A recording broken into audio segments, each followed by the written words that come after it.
Hi. So chances are you've been using the periodic table for quite some time now, but you might not have thought about where it came from or why it's organized the way that it is. Now, there are many scientists that have worked on the periodic table. In fact, new elements are constantly being discovered. Well, not quite constantly, but every once in a while a new element comes up. Now, where do these elements come from? These are generally not being discovered as naturally occurring elements. They kind of blip into existence in something called a particle accelerator or a collider, much like the relativistic heavy ion collider out at Brookhaven National Labs here on Long Island. Didn't used to be this way. The elements that existed were the elements that existed. There was no playing around with them. And that takes us to the time of Dmitri Mendeleev. Now, Dmitri Mendeleev is the man that we give the most credit to for actually discovering, not discovering anyway. He kind of invented the periodic table. He was the first person to try to organize all these different elements into a system that made sense. Now, he was a Russian, as you might have guessed from his name, and we say he invented the periodic table. He didn't discover it. And he organized elements by specific properties. Now, what property did he use? We didn't know about protons and neutrons and electrons at this time, but he could figure out the atomic mass. And so he arranged the elements by their atomic mass. He predicted, as a part of his organizational system, the existence of several unknown elements. He basically said, here's this empty spot. We don't know what goes in it, but probably somebody who knows more than me is going to come along later and figure out what goes in this spot.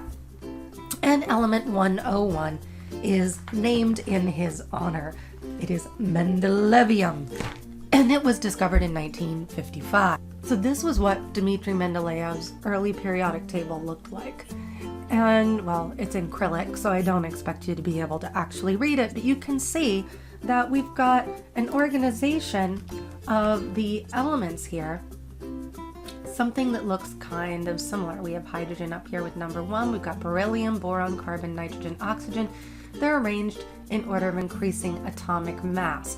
Now, Dmitri Mendeleev referred to this as something called periodicity. Okay, so he said there is this repeating pattern within the periodic table. He didn't just look at atomic mass. Now, that was his core organizational theme, but he also looked at chemical reactivity or valency, seeing which elements would react with oxygen in a certain ratio.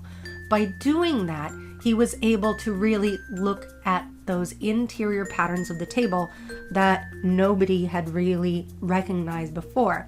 Because honestly, there was a guy named John Newlands who 5 years before Mendeleev put together a table that was organized just by mass, but because he didn't also look at reactivity, his table really wasn't used or acknowledged in an effective way. Now, remember, I told you that Mendeleev predicted those empty spots. He said, okay, here are these elements. We don't know what they are. Somebody's going to come along and they're going to figure those out. By 1913, all these empty spots were largely justified by their later discovery.